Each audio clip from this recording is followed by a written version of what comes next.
আলী আহসান মোহাম্মদ মুজাহিদ। 1948 সালে জন্ম তার। 1971 সালে তিনি মাত্র 23 বছর বয়সের এক তরুণ। শিক্ষা জীবনে ছিলেন একজন মেধাবী মুখ। তিনি মুক্তিযুদ্ধ শুরু হবার মাত্র 2 মাস আগে ঢাকায় এসে ঢাকা বিশ্ববিদ্যালয়ের আইন বিভাগে ভর্তি হন। এছাড়া তিনি চট্টগ্রাম বিশ্ববিদ্যালয় থেকে রাষ্ট্রবিজ্ঞানে কৃতিত্বের সাথে মাস্টার্স ডিগ্রি লাভ করেন। তিনি মেধার স্বাক্ষর রেখেছেন তার কর্মজীবনেও।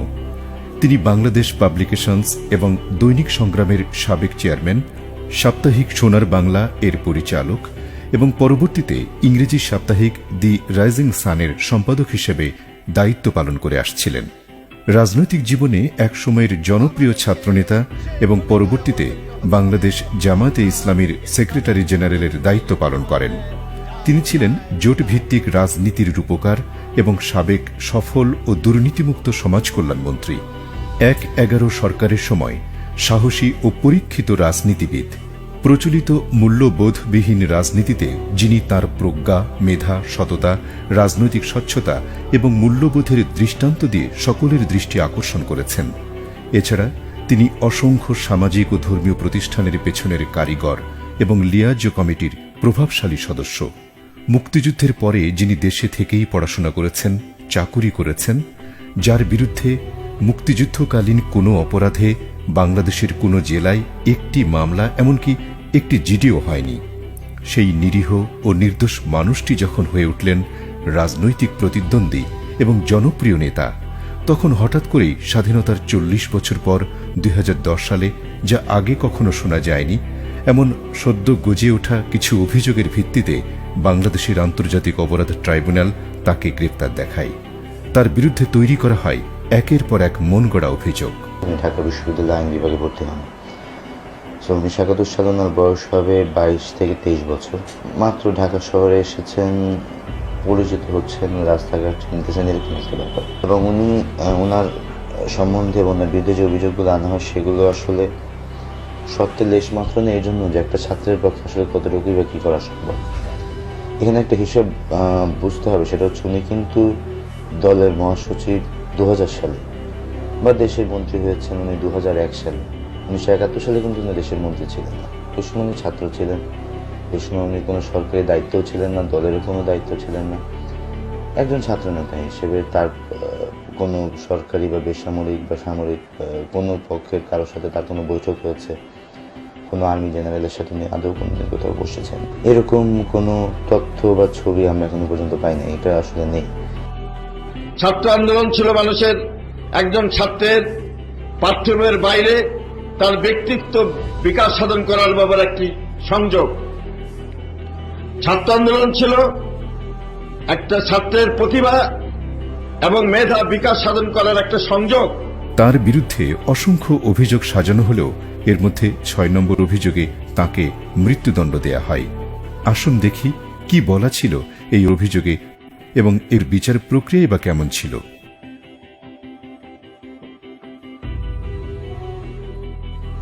6 নম্বর অভিযোগে বলা হয় যে 1971 সালে মোহাম্মদপুর ফিজিক্যাল ইনস্টিটিউট বা শারীরিক শিক্ষা কলেজ পাকিস্তানি আর্মিদের একটি টর্চার ক্যাম্প ছিল। জনাব মুজাহিদের বিরুদ্ধে অভিযোগে বলা হয় তিনি নিয়মিত এই টর্চার ক্যাম্পে যেতেন এবং পাকিস্তানি সেনা কর্মকর্তার সাথে সলা পরামর্শ করতেন। ওই পরামর্শের আলোকেই 10 ডিসেম্বর 1971 থেকে 14 ডিসেম্বর পর্যন্ত বুদ্ধিজীবী হত্যাযজ্ঞ নিধন চলে। এই অভিযোগে ট্রাইব্যুনাল জনাব মুজাহিদকে ফাঁসির দণ্ডাদেশ প্রদান করেন। এই অভিযোগটি সুনির্দিষ্ট নয়। জনাব মুজাহিদ কবে, কাকে, কিভাবে হত্যা বা অপহরণ করেছেন সুনির্দিষ্ট কোনো দিন তারিখ উল্লেখ নেই। কোন আর্মি অফিসারের সঙ্গে কোথায় বসে এই পরামর্শ হয়েছে সে ব্যাপারেও কোনো উল্লেখ নেই। এই পরামর্শের সময় আর কেউ উপস্থিত ছিল কিনা এই মর্মে সুনির্দিষ্ট কোনো তথ্য দেয়া হয়নি। এইভাবে অভিযোগ গঠন 1973 সালের আন্তর্জাতিক অপরাধ ট্রাইব্যুনাল আইনের পরিপন্থী।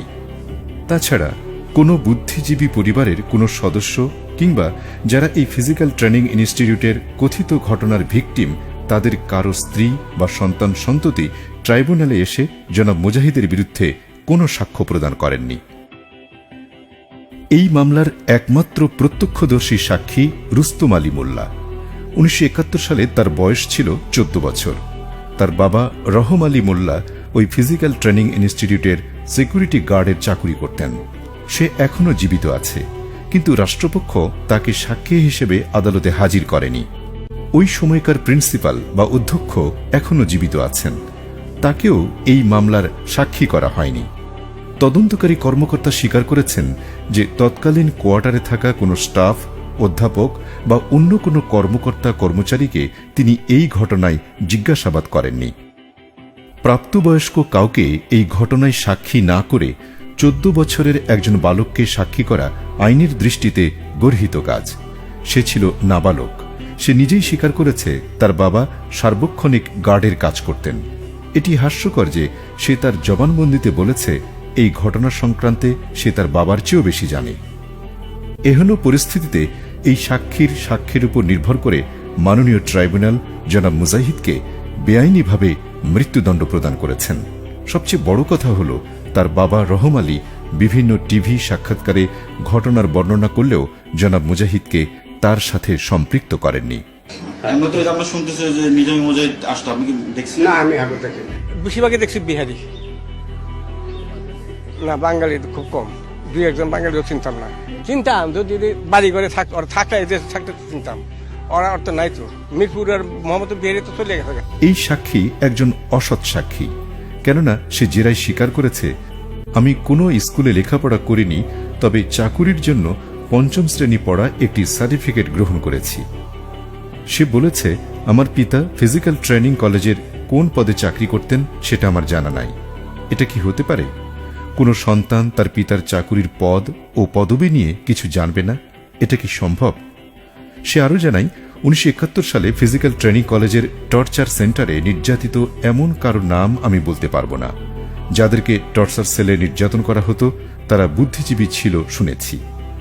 এরকম মানের কোনো সাক্ষ্য দিয়ে কোনো ব্যক্তিকে আদৌ অভিযুক্ত করা বা এমন কোনো সাক্ষ্যকে গুরুত্ব দিয়ে যদি কোনো সিদ্ধান্তে আসা হয়, তা কি আদৌ গ্রহণযোগ্য হবে? সাক্ষী জেরায় স্বীকার করে যে পূর্বে কোনো সাক্ষাৎকারে সে বা তার পিতা 1971 সালে মুজাহিদ সাহেবকে চিনত, তাকে দেখেছে, কিংবা জনাব মুজাহিদ সাহেব ফিজিক্যাল কলেজে যাতায়াত করতেন মর্মে বিটিভি বা পত্রিকায় কোনো বক্তব্য দেয়নি। যেখানে সকল সাক্ষীর বক্তব্যই অসংযত, যেখানে সাক্ষীদের বিশ্বাসহীনতা আর মিথ্যা কথায় পূর্ণ জালিয়াতি বারবার ধরা পড়েছে, সেইখানে এহেন নিম্নমানের সাক্ষীর মিথ্যা বক্তব্যের উপর নির্ভর করে মৃত্যুদণ্ড দূরের কথা, কোনো মানুষকে একদিনের জন্য সাজা দেওয়াটাও অমূলক। এভাবে হাস্যকর সব বানোয়াট অভিযোগে কোটি মানুষের চোখের সামনে কোনো মানুষকে মৃত্যুদণ্ড দিয়ে দেওয়া হচ্ছে, তা মেনে নেওয়া যায় না। এই অবিচার এবং জুলুমের অবসান এখন সময়ের অপরিহার্য দাবি। মানবতা ও ন্যায় বিচারের স্বার্থে এই বিচার বিভাগীয় হত্যাকাণ্ডের বিরুদ্ধে সর্বোচ্চ সোচ্চার হন।